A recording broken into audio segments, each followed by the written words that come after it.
eu resolvi falar um pouquinho sobre o controle de comportamento. Vocês estão vendo a tela? Só para me avisem. Quem tiver com o áudio ligado. Sim, tô vendo. Tá. Sim. Ótimo, perfeito. Então, eu resolvi falar um pouquinho sobre o controle de comportamento, porque eu acho que isso vai ser um dos grandes desafios que a gente vai ter na odontologia. Isso não é uma aula só de buco, isso é uma aula para qualquer especialidade que você vai ter. Se você for ter aula se você for falar de endo, você vai ter que ter controle de comportamento. Se você for falar de prótese, você vai ter que ter controle de comportamento. Porque eu acho que esses pacientes, eles vão vir extremamente difíceis, com medo de serem atendidos no seu consultório, com medo de contaminação cruzada, com medo de milhões de coisas, né? Então, eu achei essa aula de extrema importância e de base para muitas coisas que a gente provavelmente vai experimentar, tá? Quando eu falo de controle de comportamento, uma das coisas principais que eu falo, que eu gosto muito de falar, é que nós somos a profissão que mais administra injeções nos pacientes. Mais do que qualquer outra. Ah, mas mais do que enfermagem, sim. São poucos os profissionais da odontologia que não têm contato com o carpulho hoje em dia. Pouquíssimos. Então, a gente precisa se preocupar com isso, porque essa imagenzinha desse que é uma coisa muito bonita, que às vezes a gente tira foto para o convite, né? Que é aquela carpulha assim na mão, com a luva rosa, com a máscara no queixo, com aquele cabelo loiro, solto. A gente tem que ter cuidado com isso, porque essa não é uma realidade do nosso consultório. Essa não é uma realidade do nosso dia a dia. O paciente ele está sempre preocupado com a biossegurança, ele está sempre preocupado em que você encosta, o que você não encosta. E agora, gente, muito mais. E um outro fato importante é que você quer ter sucesso e satisfação na sua profissão. Então, não adianta o paciente ser atendido por você e falar assim: ah, foi ótimo, eu fui lá na doutora Bianca, mas, tipo assim, odiei, foi péssimo. Eu nunca mais quero fazer nenhuma cirurgia na minha vida. Então, assim, isso é uma coisa que a gente não pode ter. Porque se você tiver isso no teu consultório, você vai ter praticamente uma falência profissional. Porque o que a gente quer é que o paciente saia do consultório da gente feliz, contente. Então, eu tenho um paciente, por exemplo, que claro que são raros, mas eu tenho um paciente que fala: doutora, é porque eu não tenho mais siso. Porque se eu tivesse algum outro siso, eu vim aqui de novo para tirar siso com você. Então, é isso que a gente quer. E para isso, a gente precisa conhecer o nosso paciente. A gente precisa de um diagnóstico correto desde o início, para que você traga segurança e você possa propor coisas para ele, arriscar um pouco mais na sua escolha de tratamento, que é isso que vocês precisam saber hoje em dia. Vocês estão se formando daqui a 6 meses. Vocês precisam saber que vocês vão precisar se diferenciar nesse mercado, ainda mais esse mercado hoje em dia que vai selecionar muita gente. Então, você vai ter que se diferenciar e a gente pode se diferenciar na odontologia em alguns pontos principais. E um deles, eu acho que é a sedação. É o que fez eu me diferenciar na minha vida. Então, eu estou trazendo uma coisa pessoal minha e que me ajudou muito.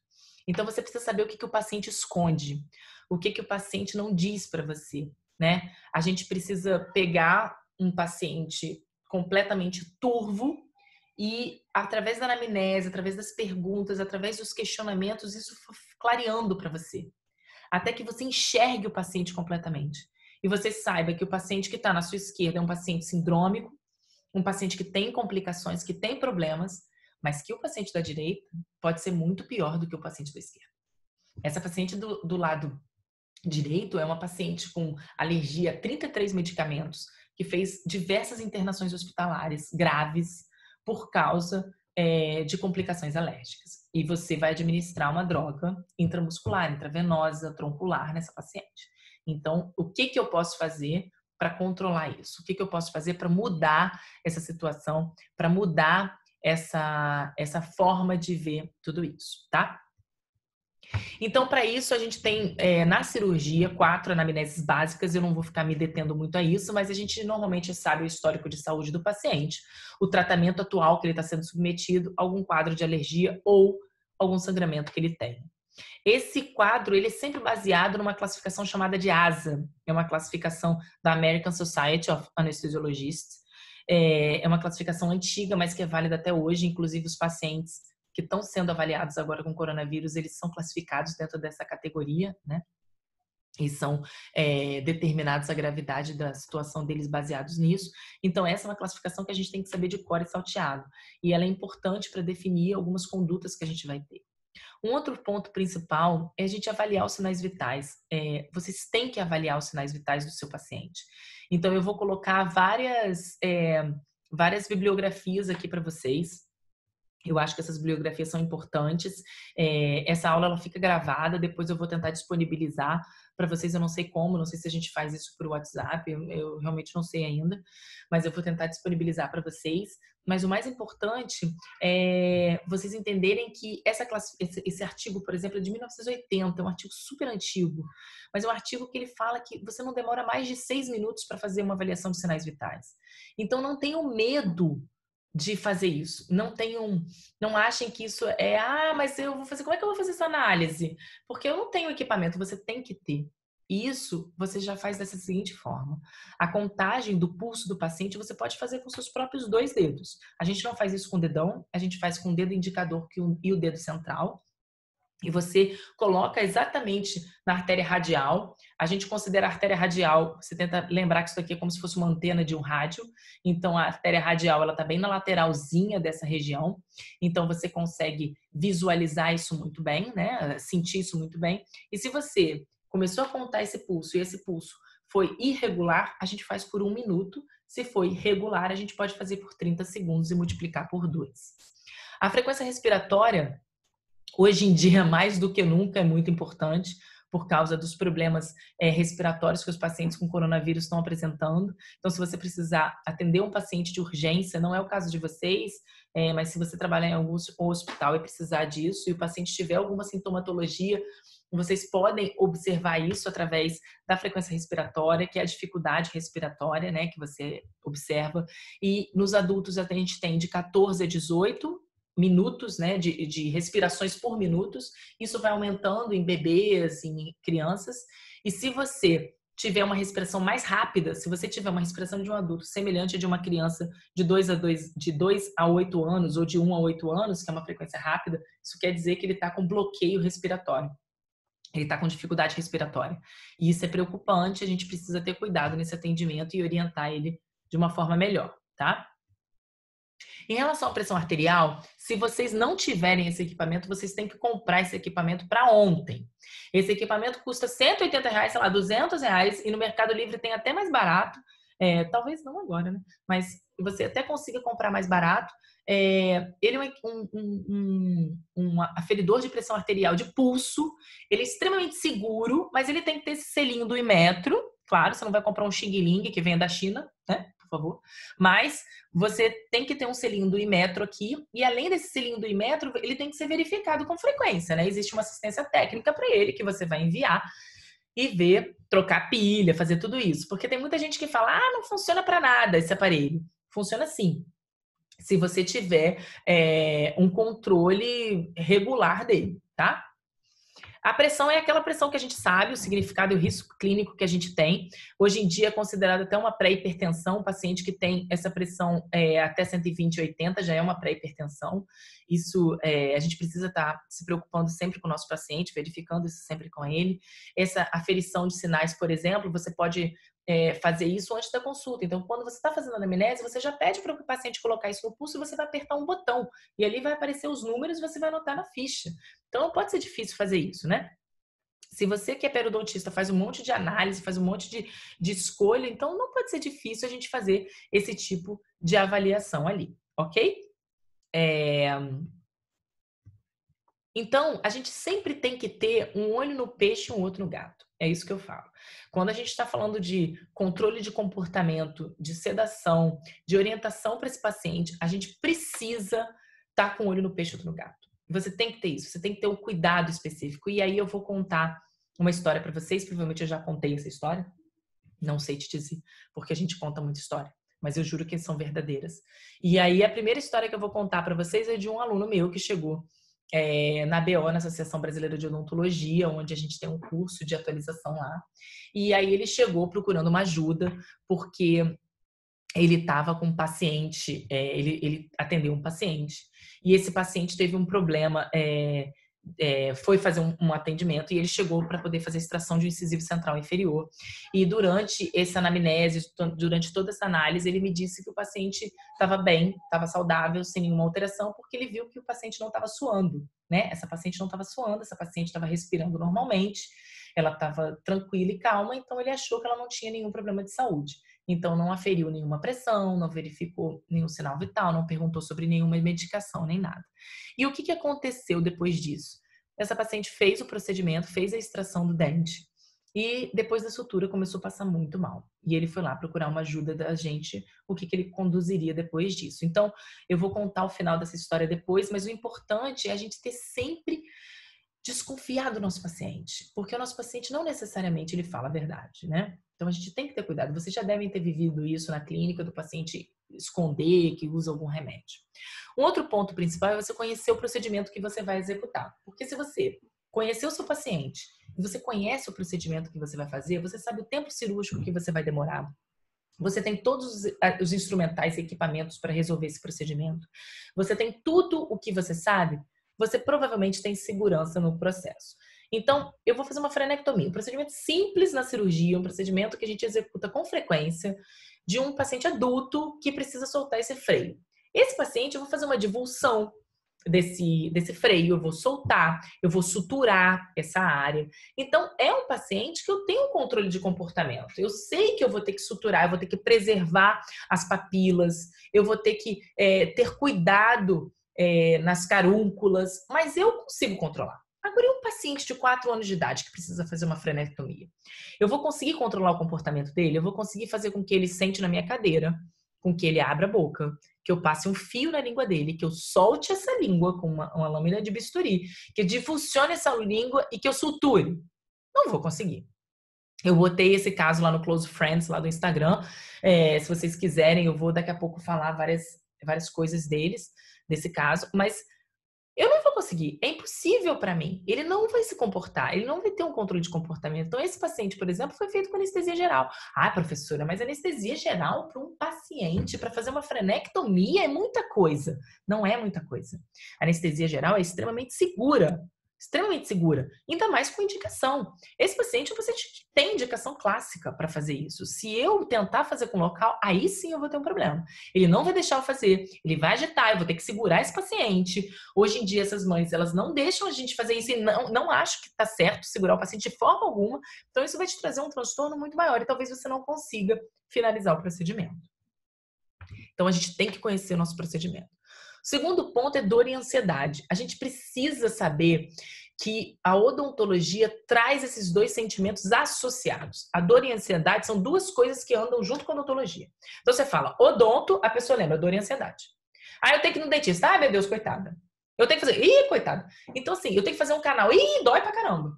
Então, assim, automaticamente isso vem à cabeça do paciente. E é isso que a gente tem que entender que tem como mudar. A gente não precisa virar para o paciente e falar para ele: ah, olha só, tem que aguentar. É assim mesmo. Isso é assim mesmo, isso dói. Não, não tem que fazer isso, porque isso não dói.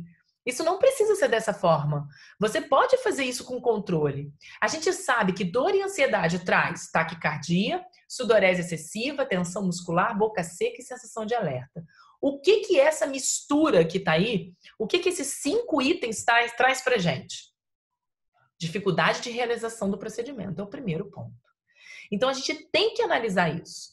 Essa dificuldade de realização do procedimento pode impedir você de fazer e pode trazer dor e ansiedade para esse paciente. Olha essa tomografia do lado.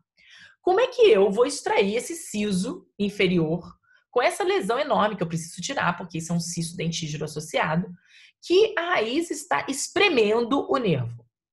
Você acha que o paciente não vai sentir nada, né? Que essa condição que o paciente apresenta, ele não vai sentir nada. Ele vai ficar feliz da vida, contente comigo e vai aguentar a dor.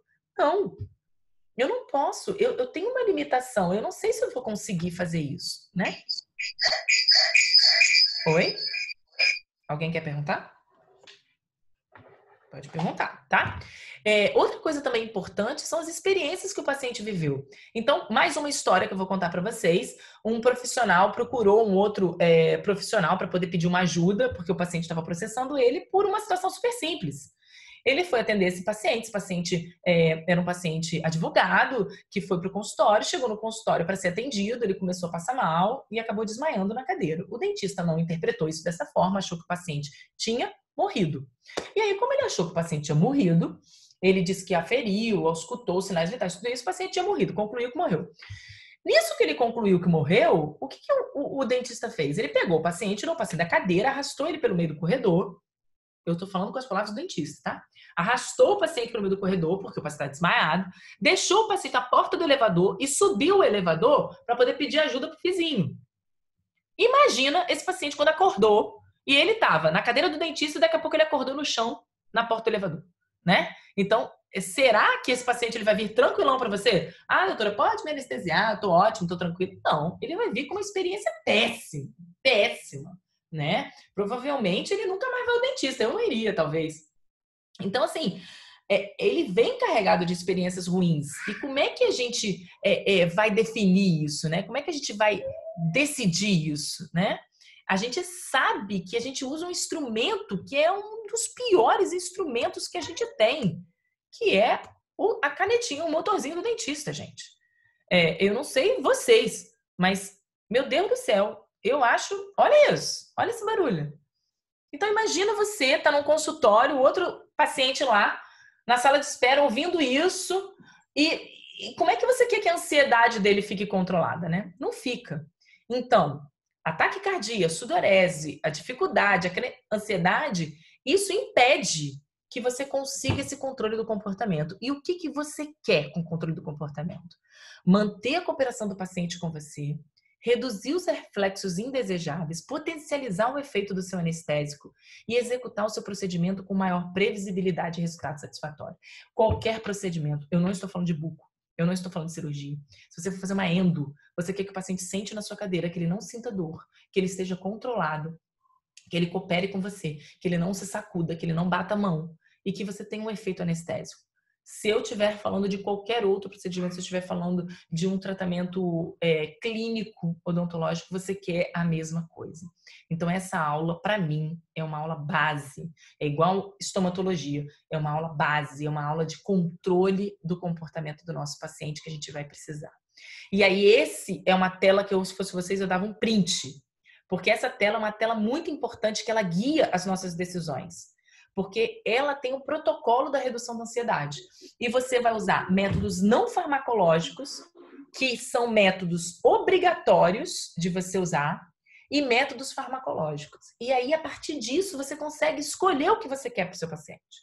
Então, em relação aos métodos não farmacológicos, é conversar. Isso a gente faz demais, gente. A gente conversa, a gente fala, a gente responde para o nosso paciente. A gente não precisa nem que o paciente interaja com a gente. A gente interage sozinho, né? Interage sozinho. Outra coisa é você evitar surpresas.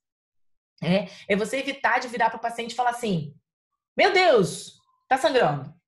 Gente, tá sangrando demais. Aconteceu alguma coisa aqui. Pega, não sei o que. Evitar surpresa para esse paciente. Evitar barulhos desnecessários. Evitar tacar um instrumento em cima de uma mesa, jogar um instrumento, bufar, fazer cara feia. O paciente está ali te vendo. Ele está ali numa visão direta dos seus olhos. Ele está olhando para dentro dos seus olhos. A segurança dele é o que o seu olho transmite. Se você arregala o olho, se você se assusta, se você bufa, fala alguma coisa, ele vai ficar com medo. E isso continua. Ele tenta descobrir o que ele pode através do seu olhar.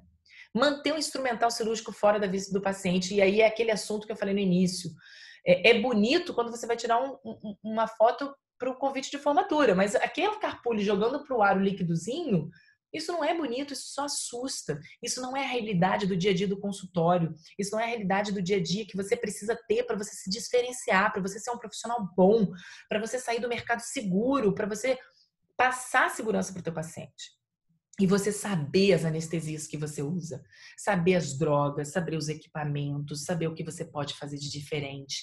Eu botei lá no Close Friends do Instagram, porque eu criei um Close Friends do Instagram, não sei se vocês viram, mas eu tô falando isso, mas eu já criei há algum tempo, porque eu tenho muitos amigos que não são dentistas, e eles falaram: Bianca, eu vou parar de acompanhar você, porque eu não consigo ver sangue. E aí eu criei o Close Friends para poder ter a liberdade de botar os casos sem expor o paciente exagerado e sem expor as pessoas que não querem ver isso, né? Tem alguém com a mão levantada. Isso quer dizer o quê? Eu não sei. Você quer falar?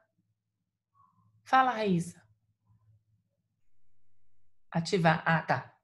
Será que eu aperto aqui? Ativei. É isso? Ai, meu Ativei. Deus. É isso? Você quer falar, Raíssa? Não, peraí, não tô conseguindo voltar. Ah, você apertou sem querer. Você quer que eu desative seu som? Isso. Tá, eu vou Não, desativar. Ah, não. Baixei sua mão. Ativei seu som de novo. Pronto. É isso? não, tá. É isso. Obrigada, valeu. Tá, nada. Então, assim, é extremamente importante você ter esse controle, né? Da anestesia. Você saber qual é o anestésico que você vai utilizar, saber conhecer as drogas. Então, eu estava falando do Close Friends, eu botei lá vários casos para as pessoas responderem qual a técnica anestésica que elas fariam, né? Qual anestésico? Eu botei também no IGTV um cálculo do anestésico. Você precisa ter isso, você precisa ter segurança para isso dentro de você. Isso tem que ser um conhecimento nato dentro do dentista. E aí eu entro nos métodos farmacológicos, que é o que a gente vai falar hoje, que é a sedação oral e a sedação venosa, né? Então, só para a gente poder esclarecer em relação à sedação, a gente pode prescrever medicações sem problema algum. Então, professora, mas eu posso prescrever um benzodiazepínico? Sim, você pode. Você precisa de uma receita especial, que é uma receita azul, mas você pode prescrever essa medicação sem problema nenhum. São medicações que a gente tem indicação de uso odontológico. Ah, professora, uma amiga minha que é um remédio para emagrecer. Eu posso? Não, não pode. Porque você não pode prescrever remédio para emagrecer. Mas você pode prescrever um benzodiazepínico para controle do seu paciente. Você precisa de uma receita azul que você vai conseguir obter quando você tirar seu CRO, mas hoje em dia aproveitem esse último período, gente, para vocês testarem coisas. Eu falo testar não no sentido ridículo, né? De tipo, eu vou usar o paciente como cobaia, nada disso. Mas testar para que vocês obtenham um pouco mais de segurança para sua clínica quando vocês saírem daqui a 6 meses. Então, quando vocês voltarem para a clínica integrada, se você vê que uma paciente é um pouco mais ansiosa, fala com o professor, pô, professor, a gente não pode fazer uma sessão com um benzodiazepínico para ver como é que ela vai se comportar, para eu sentir a experiência que eu vou ter nisso, né? Isso é importante, isso é válido para você. Isso é adquirir conhecimento. Então, essa é uma definição de analgesia de sedação que tem no nosso livro de anestesia. No final, eu vou botar a foto do livro. É um livro que eu escrevi com o professor Roberto e com a professora Marta. É um livro, tirando o meu jabá, é um livro maravilhoso, na minha opinião. É um livro muito bom, ele fala de várias coisas, de contraindicações, de anestesia para pacientes medicamente comprometidos, interações medicamentosas com anestesia. Eu acho um livro sensacional.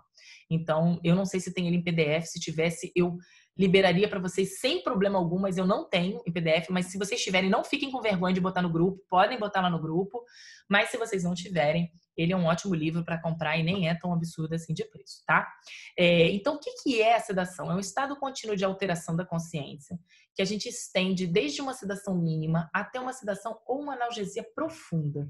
Então, vai desde você fazer uma sedação por via oral até uma anestesia geral.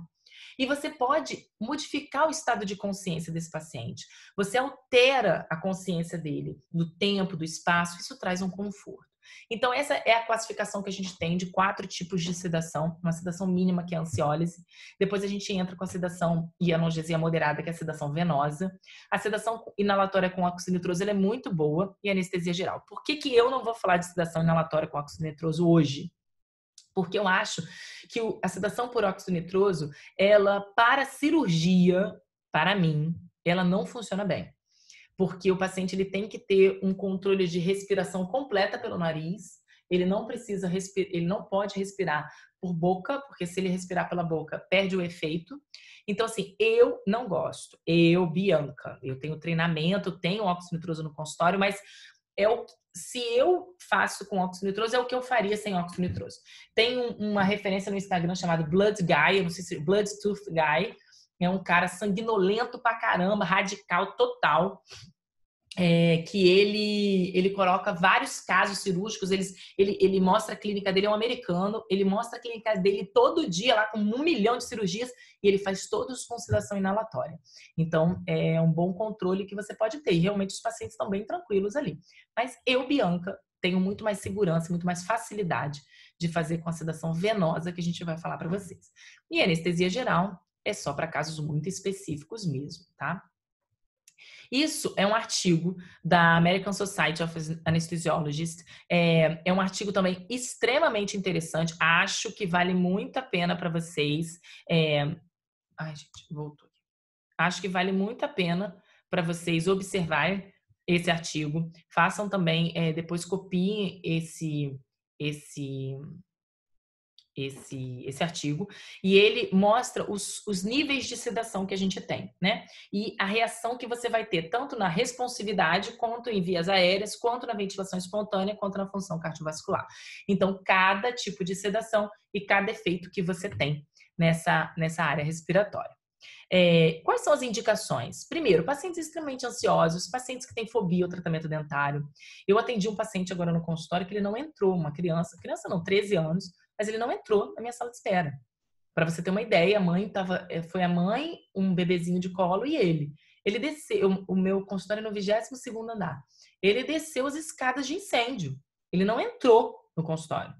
Ele desceu enlouquecidamente as escadas de incêndio, a mãe jogou a criança no meu colo, segura aqui para mim, e foi atrás dele. Então você imagina o grau de fobia que esse menino de 13 anos tem com relação ao tratamento odontológico, né?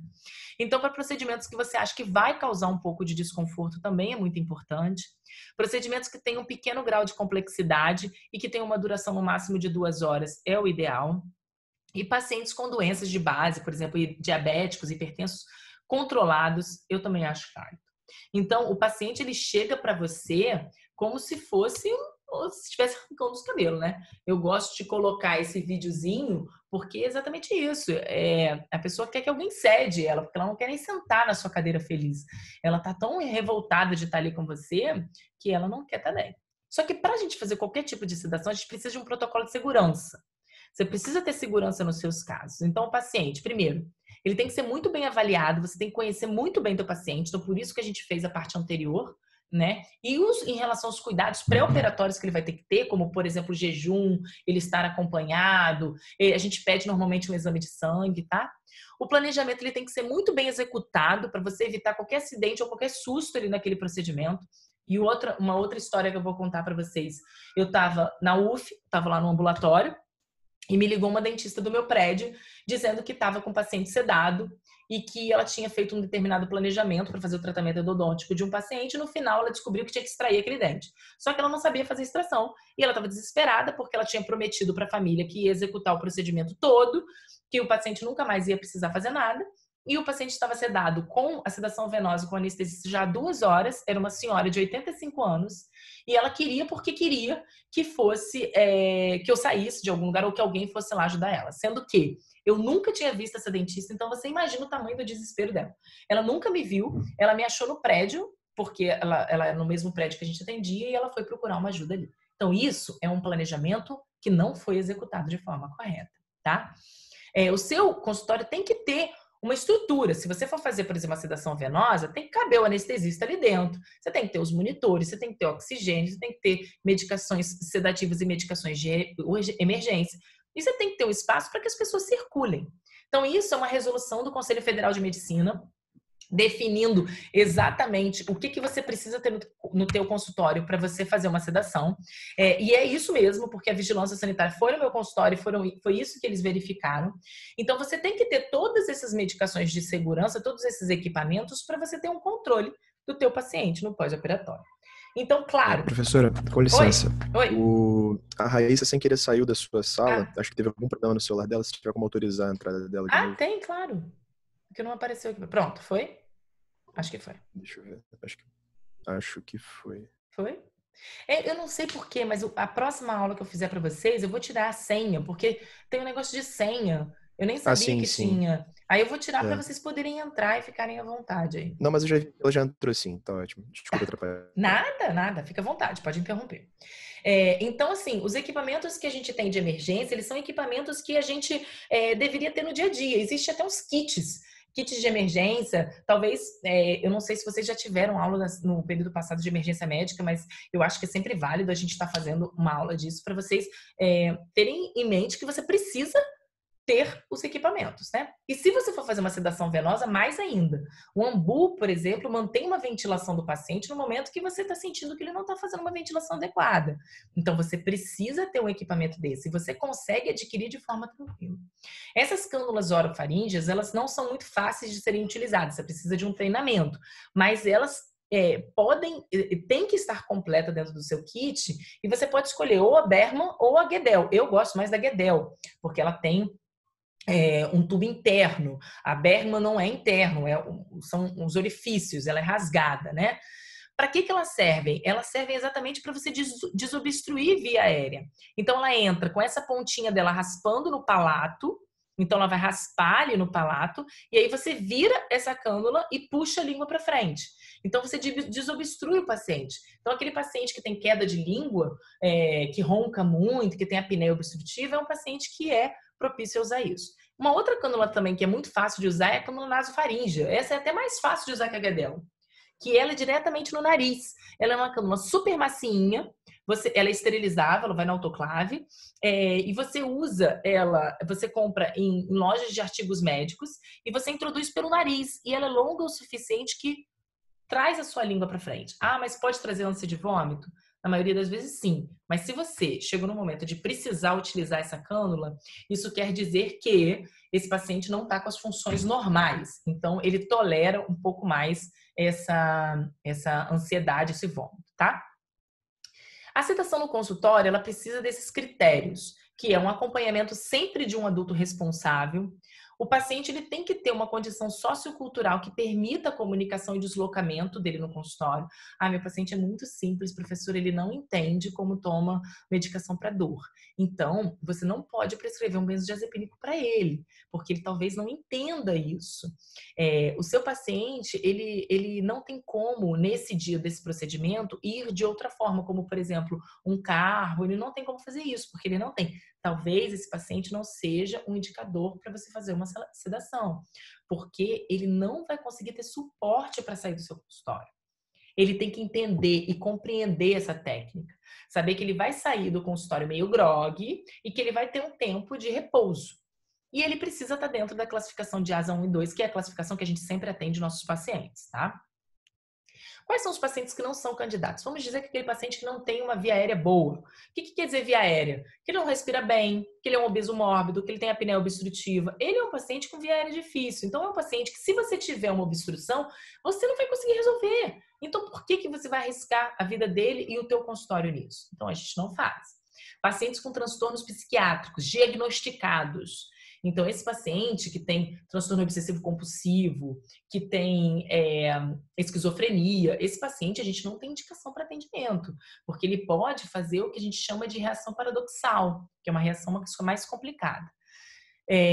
Históricos de epilepsia, dependentes de drogas, álcool, ou pacientes de ASA 3, que a gente opta por fazer atendimento ambulatorial. Eu coloquei essa referência de um artigo também que eu acho muito válido, que é como a gente lida com via aérea em pacientes obesos, que é uma realidade na nossa vida hoje em dia, né? A gente tem muitos pacientes obesos. Então, como é que é a manutenção dessas vias aéreas, tá? Eu imagino que todos vocês devem conhecer aquele site chamado Science Hub. É um site extraoficial, é um site ilícito, não é um site ok, não é um site legal, mas eu gosto de falar desse site que pelo menos ele faz uma coisa boa, que é distribuir conteúdo, distribuir conhecimento, né? Então, apesar dele não ser um site oficial, um site legal, vocês podem utilizar isso. Eu não preciso, porque a gente consegue ter acesso como professor a todos os sites, mas se vocês não tiverem, é uma forma legal de vocês terem conhecimento, tá? A monitorização, ela é importante, você tem que ter uma monitorização desse paciente, ele tem que estar monitorizado com eletrocardiograma, com oxímetro, para você acompanhar e controlar essas funções respiratórias e neurológicas. Isso é uma tabela, é um artigo de Ramsay, de 2000. Ele é uma tabela de escala de sedação. Ele fala sobre pós-operatório, no controle de dor, mas ele fala muito sobre o controle da sedação. Então, qual é o nosso objetivo com a sedação? Nosso objetivo é o seguinte: a gente quer estar entre o nível 2 e o nível 4. O nível 1 para a gente não serve, porque o nível 1 é o paciente agitado, ansioso, não é o que a gente quer. O nível 2 é ok, o nível 3 ok, o nível 4 perfeito. Mas o nível 5 já é um paciente que está sedando demais, que aí a gente também não quer. E o 6, que é o não responsivo, já é um paciente que entrou com uma debilitação cardiorrespiratória, tá? Como é que eu vou escolher a técnica de sedação? O que me leva a definir uma sedação oral, uma sedação venosa? Primeira coisa que eu posso trazer para vocês é a estrutura que você tem, tá? Isso é muito importante. Então, por isso que eu trouxe essas duas opções, porque quando a gente começa a nossa profissão como eu comecei, né? Eu tive que atender convênio, eu tive que fazer isso, não indico para ninguém, mas eu tive que fazer isso. Eu nunca precisei trabalhar em clínica popular, não vejo nenhuma vergonha se alguém trabalhou, mas eu não indico. Eu acho que a pessoa não pode, não deveria, porque você faz tudo o de errado. Mas eu precisei trabalhar atendendo convênio, enlouquecidamente. Eu tirava tipo 40 sisos por dia. Então, eu sei que eu não tinha estrutura para fazer uma sedação venosa, mas hoje em dia, que eu posso selecionar um pouco os meus pacientes, que eu posso escolher um pouco do que eu quero fazer para ele, o que eu posso entregar para ele, é um paciente que a sedação ela entra muito bem. Então, vocês que vão sair agora, vão ser cuspidos da universidade daqui a pouco, talvez a sedação venosa não seja uma realidade, mas a sedação oral, se vocês utilizarem de forma correta, acreditem, vocês vão se diferenciar no mercado. Vocês vão conseguir ser conhecidos por esse controle de ansiedade. E isso vai trazer um diferencial na clínica de vocês. E eu vou falar para vocês, gente, agora, depois do coronavírus, o que as pessoas vão precisar é de diferenciação para vocês se colocarem no mercado, tá? Não tenham medo, não tenham desespero, pelo contrário, vejo isso como uma oportunidade. É uma oportunidade para as pessoas que estudaram, que se dedicaram, que conhecem, que sabem o que vão fazer, que decidiram se destacarem numa multidão, porque a grande maioria não vai conseguir se sustentar. Então, vejam isso como uma oportunidade. Estudem, aprimorem conhecimentos, acrescentem, porque eu só consigo ver vantagem nisso. No resto, só desgraça, mas nisso, vantagens. Então, a sedação oral, qual é a indicação que a gente tem? Então, primeiro, para situações nos quais o objetivo é apenas eliminar a ansiedade daquele paciente, né? Ter fármacos controlados e o que a gente utiliza é o benzodiazepínico. São os fármacos de escolha. E aí tem duas medicações que são as mais utilizadas. A primeira é o diazepam e a segunda é o midazolam. Qual que é a minha escolha? Já vou dizer para vocês, a minha escolha é o midazolam. Por quê? Primeiro, ele tem uma meia-vida menor, de 1 a 4 horas. Isso traz uma segurança no procedimento muito boa, que tipo, se eu errei a dose, o paciente sedou demais, o máximo que vai acontecer, eu vou atrasar meu consultório inteiro, porque ele vai ficar lá de 1 a 4 horas lá dormindo. É o máximo que eu tenho. Já o diazepam eu não tenho, eu tenho de 20 a 40 horas de meia-vida. E um outro item muito importante que a gente observa é que o midazolam traz uma amnésia transitória. Então, o paciente, ele toma medicação e ele seda, ele dorme e ele não lembra do que aconteceu. Você tem noção do que é isso? Assim, as experiências que eu tenho são as melhores possíveis do consultório. Parece um teatro. Eu viro para os pacientes, porque 90% das minhas cirurgias são sedadas. Aí eu viro para o paciente e falo assim, e aí, tudo bem? Vamos começar? Aí ele fala, pode começar. Aí eu falo, já acabou. Aí ele, mentira, não acredito que acabou. Porque eles não acreditam, porque tem amnésia transitória. Então, a minha indicação é o midazolam.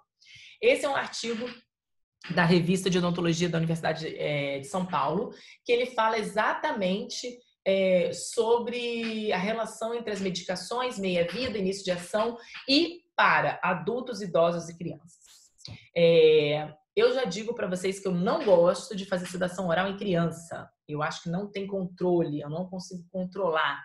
Mas essas são as dosagens que a gente tem. Leiam esse artigo, pesquisem sobre o artigo. Eu acho que vale muito a pena, ainda mais que ele é em português. Então, para quem não tem a familiaridade com o inglês, já ajuda bastante aí nessa análise. Apesar de eu achar que todos vocês deveriam saber inglês. E quais as desvantagens que a gente tem da sedação oral? Primeiro, a gente não consegue titular a dose. Então, o que isso acontece? Se eu dei para o paciente uma determinada quantidade e ele não sedou, eu não consigo ter a coragem e a tranquilidade de dar a outra dose. Então, isso é difícil, eu não consigo titular isso, que é diferente da sedação venosa. Na sedação venosa, eu titulo. Eu dou 1 ml, depois eu dou outro ml, eu vou vendo a reação do paciente. Na sedação oral, eu não consigo. Além disso, tem muitos pacientes que fazem reação paradoxal, que ao invés de sedar, agitam com benzodiazepínico. Talvez alguns de vocês em hospital tenham visto isso. Você dá a medicação, o paciente ao invés de ficar tranquilinho, ele fica agitado, fica igual frenético, pulando, quicando na cadeira. Isso acontece, tá? Respostas prolongadas à sedação. Às vezes o paciente toma medicação e demora, e você não consegue reverter, que é diferente se você tiver com a sedação venosa, que você consegue reverter essa medicação através de medicações antagonistas. E por último, é a ressedação, que é o paciente chegar em casa e dormir 4, 5 horas seguidas. Você tem que orientar ele e saber disso direitinho, tá? Então, gente, para finalizar aqui na sedação oral, como eu faço? Então, foquem nisso, peguem uma canetinha e anotem, porque isso talvez seja o mais importante da aula hoje para dar para vocês. Eu não gosto de deixar o meu paciente comprar a medicação. Então, eu compro e eu forneço para o paciente 2 comprimidos. Eu forneço normalmente 2 comprimidos de 15 miligramas de midazolam. E aí, eu falo o seguinte para ele. Na noite anterior, ele vai jantar cedo, vai ter pelo menos umas 4 horas antes de tomar a medicação. Ele vai estar em jejum, né? Assim, com o estômago vazio. E ele vai tomar meio comprimido de 15. Então, são 7,5 miligramas de midazolam. Aí ele vai tomar. No dia seguinte, quando ele acordar, ele vai me ligar. E ele vai me dizer como ele passou aquela noite. Se ele virar para mim e falar assim, doutora, eu tomei e não senti nada. Pareceu que foi água para mim. Tirei de letra, inclusive vi filme, fiquei felizão. Não mudou em nada, foi ótimo. Se ele falar isso, eu normalmente dobro a dose. Aí eu peço para 1 hora antes da cirurgia que ele vai fazer, ele tomar 15 miligramas. Então ele tomou 7,5, ele vai tomar 15 miligramas. Ele chega no consultório, ou ele toma antes de ir no consultório, ele tem que estar acompanhado, ele tá com um profissional responsável, ele não pode estar dirigindo, ele vai tomar 15 miligramas e aí lá no consultório eu vou iniciar o procedimento, certo? Se por acaso ele falar para mim, eu tomei 7,5, doutora, nossa senhora, apaguei, fiquei muito mal, achei que eu ia morrer, minha mulher ficou desesperada. Eu peço para ele tomar metade do comprimido de 7,5. Porque eu acho que foi excessivo para ele. E se ele falar para mim que ele passou bem, que foi ótimo, que ele dormiu, que sedou, que foi gostoso, que foi um soninho bom, eu peço para ele repetir a dose de 7,5. Então, é assim que eu faço para fazer sedação oral no meu consultório. Então, anotem isso é uma experiência particular minha, pessoal minha.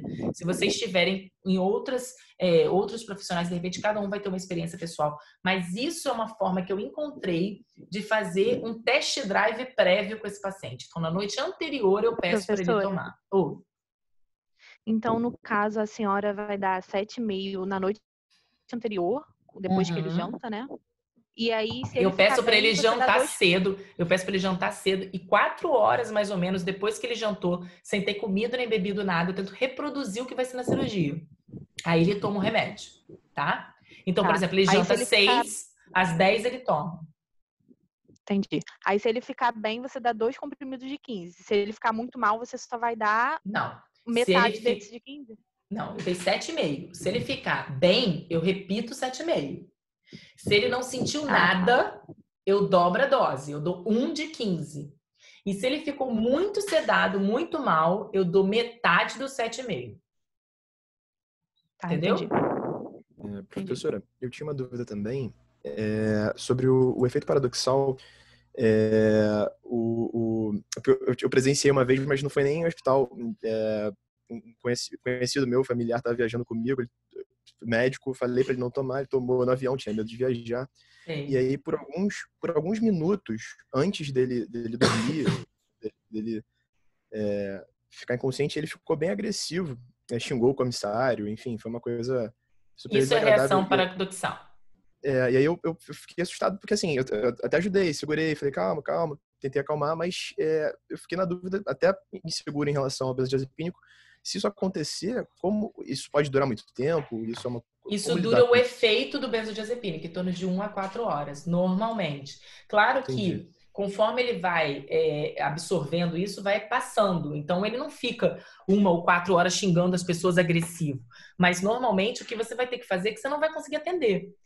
Você vai suspender o procedimento, vai conter esse paciente dentro do que puder, ele vai estar com alguém responsável, vai estar com uma pessoa de confiança para ele, e você vai guardar aqueles efeitos diminuírem. E quando esses efeitos diminuírem, reduzirem, você vai impedir que ele tome mais isso. Então, é um paciente que ele vai ter essa reação sempre. Isso é enzimático. Isso não é uma coisa que aconteceu porque ele comeu alguma coisa ou bebeu alguma coisa. Isso é enzimático. Isso está muito associado, por exemplo, a pacientes com usuários de droga, porque ele já tem enzimas de metabolização dessas medicações muito rápidas. Então, o paciente acelera, agita. Por isso que, por exemplo, com droga, você tem que ir aumentando cada vez mais a dose, para o paciente sentir aqueles efeitos que ele sentia no início, porque você vai produzindo enzimas. Então, é muito parecido. Então, é um paciente que você tem que ter orientação para não tomar. Eu, por exemplo, antes dessa confusão toda, eu atendi um paciente autista. E ele precisava fazer as extrações dos 4 sisos. Ele era um autista de difícil controle, apesar de ser um doce de criança, de menino, que não era uma criança, era um rapaz de 18 anos, tipo, o dobro da minha altura e fortão. Aí a mãe, a gente fez em ambiente hospitalar, com anestesia geral, só que assim, ele não deixava pegar veia, ele não deixava fazer nada. E uma das formas que a gente tem é iniciar com benzodiazepínico por via oral, e aí quando ceda, você pega a veia, no ambiente hospitalar. E aí a gente fez o benzodiazepínico, e ele fez uma reação paradoxal assustadora, que foram pelo menos 7 pessoas para segurar ele. Ele mordia a mãe, ele se mordia. Então, assim, a gente estava controlado, num ambiente controlado. E aí, depois que isso passou, e aí a gente fez uma medicação intramuscular para sedar ele mais, que ele não fez nenhuma reação paradoxal. Quando a gente fez isso, a mãe falou, ele já teve isso. Ele já teve isso, doutora, com uma remedinha uma vez que ele foi fazer um exame, agitou, quebrou o lugar todo. Aí a gente falou, mas a senhora tinha que ter dito, não, achei que fosse só daquela vez. Não, não é só daquela vez, é uma reação com a medicação. Então, esse seu amigo, por exemplo, se ele tiver com ansiedade, para viajar de avião, outra coisa, ele tem que tomar outro medicamento, mas benzodiazepínico não, tá? Tá certo. Nada. Então, é assim que eu faço para medicação por via oral, tá? Então, isso é a minha conduta. Agora, vamos para medicação por via venosa, que é o meu xodó, que é 90% do dia a dia da minha clínica, que eu amo, que eu me sinto segura, que eu me sinto confortável, que eu consigo realizar procedimentos com muito conforto. Por exemplo, eu consigo realizar levantamento de seio bilateral com enxerto, implante, sem me preocupar, extração de 4 sisos, com bastante conforto, tá? Para você fazer isso, você primeiro tem que ter, o procedimento ele tem que ser de médio porte. Eu não posso fazer uma cirurgia que eu acho que vai durar 4, 5 horas, porque o paciente tem um tempo de cadeira, tem um tempo de absorção da droga. Chega um determinado momento que ele está com superdosagem, e aí eu não posso mais administrar, igual anestésico, tá? Segundo, outra coisa muito boa é que ele permite titular. Então, o que quer dizer isso? Eu vou administrando aos pouquinhos a medicação. E o meu anestesista que está fazendo isso, que não sou eu, tem que ter um outro profissional, que é o médico anestesista, ele vai administrando lentamente essas dosagens. Então, é maravilhoso. Porque você fica ali focado no teu paciente e ele está controlando a parte sistêmica. No consultório, a gente não pode usar propofol e nem fentanil.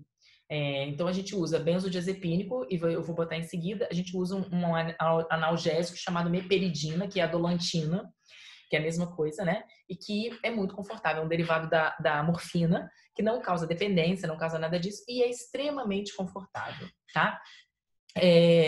Ele permite também a utilização de medicamentos antagonistas, então eu consigo fazer com que eu reverta aquela medicação. Então, ao invés de eu ter que ficar esperando aquele paciente melhorar, eu reverto essa medicação, eu tiro essa medicação do organismo. Então, isso é ótimo. Para um procedimento seguro, eu preciso ter um médico anestesista, eu preciso ter os equipamentos de monitorização e reversão desse paciente, e tem que ter sua indicação, né?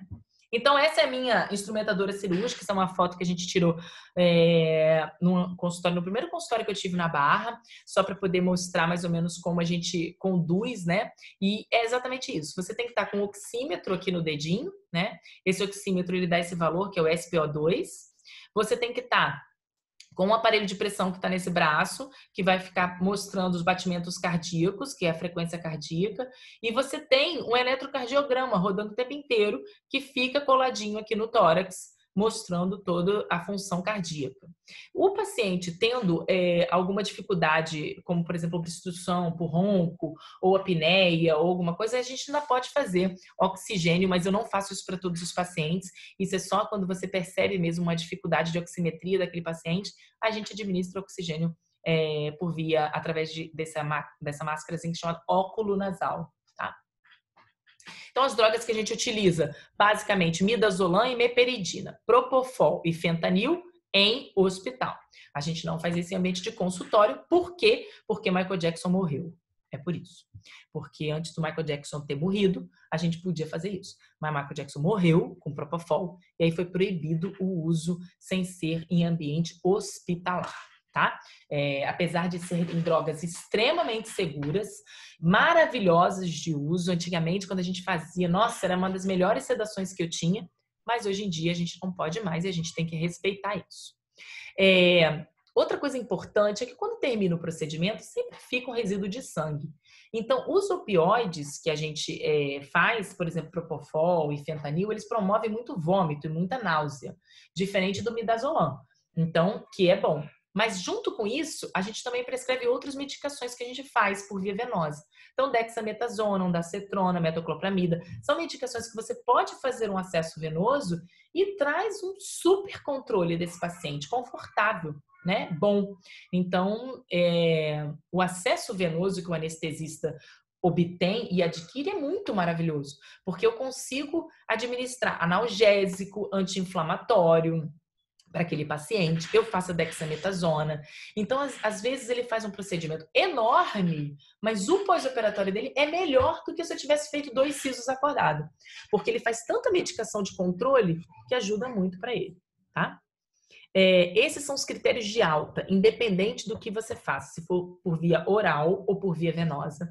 Esse é um artigo antigo que a gente tem, mas é um artigo muito legal, que mostra quais são os critérios de alta que a gente pode ter.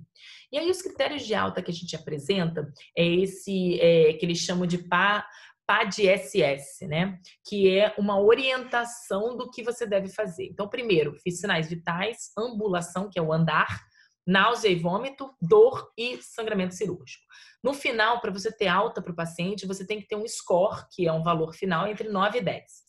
Então, se você tiver menos de 9 ou 10, você não pode dar alta para esse paciente. Então, se você tiver um paciente que não consegue andar, que fica tonto, vomitando, um paciente que está com muita dor, um paciente que está com sangramento, é um paciente que não pode ter alta, tá? Então, isso é importante da gente sempre verificar.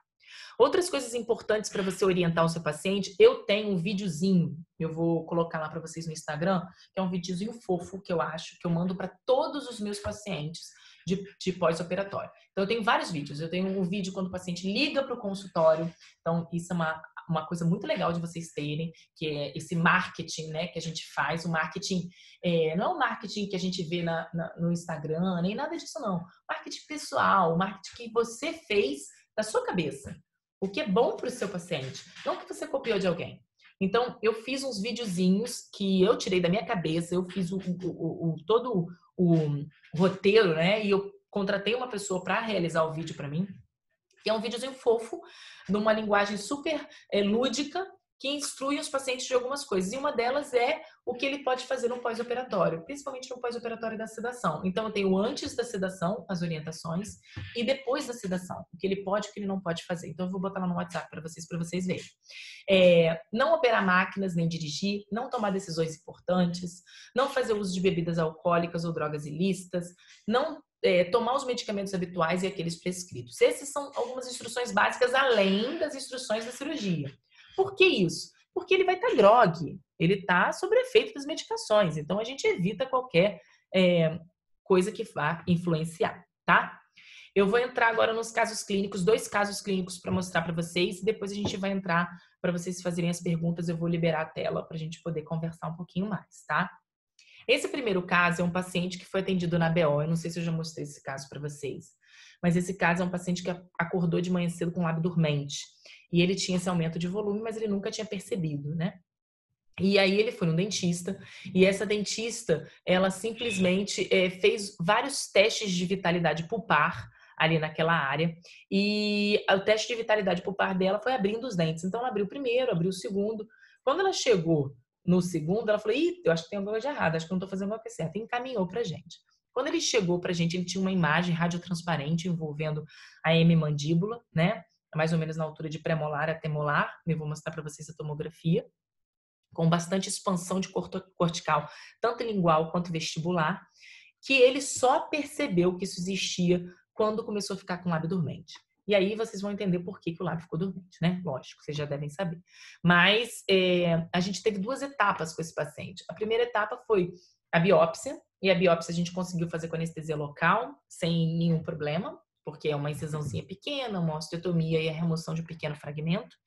Mas a gente precisava remover essa lesão depois que saiu o diagnóstico. Foi um diagnóstico de cisto odontogênico calcificante, que é o cisto de Gorlin, é diferente de Gorlin-Goltz, tá? É um cisto de Gorlin, é um tumor com conteúdo líquido no seu interior, mas que é um tumor benigno de desenvolvimento, que reabsorve raiz, mas não causa necrose pulpar, tá? E aí você não precisa extrair dente, você não precisa fazer nada disso. Então ele precisava enuclear essa lesão. E ele não tinha plano de saúde. E ele foi um paciente da BO e a gente não conseguia levar ele para nenhum hospital para ser atendido.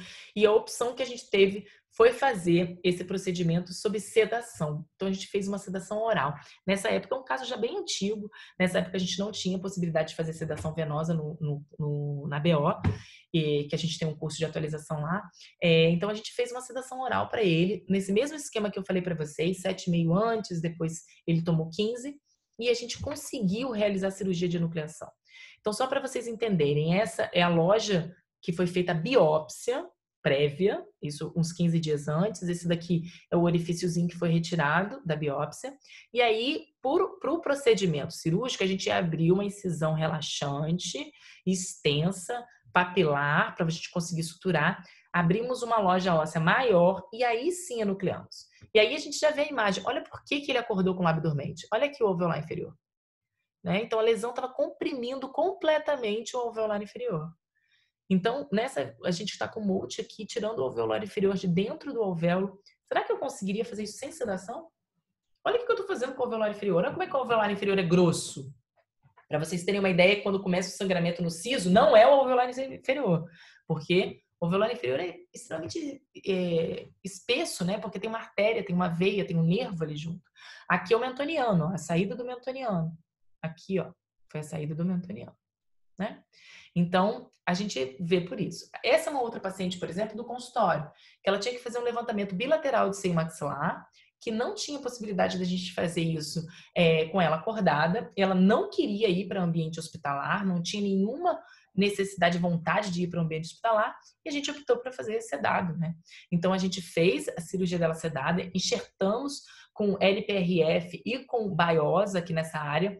Isso é um outro tema super legal e super moderno, se a gente quiser falar, que são as membranas de LPRF, os enxertias ósseas, o que a gente tem de moderno nisso, né?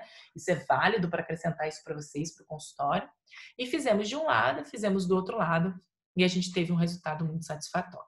Então, eu vou colocar agora esse videozinho final para mostrar para vocês, que é como a gente faz uma sedação. Só para vocês terem ideia do controle dessa paciente. Então, aqui a gente tem todos os eletrodos, que é o que vai monitorar essa paciente. O aparelho de pressão está aqui. Ela está sem oxigênio, porque não tinha necessidade. Ela está dormindo feliz e contente. E a gente vai colocar ali toda a aparelhagem para fazer a extração do siso, né? Então, a gente tem a remoção do terceiro molar, a gente colocou um bloquinho de mordida que mantém a boca dela aberta, e ela tá apagadona, como se nada tivesse acontecido.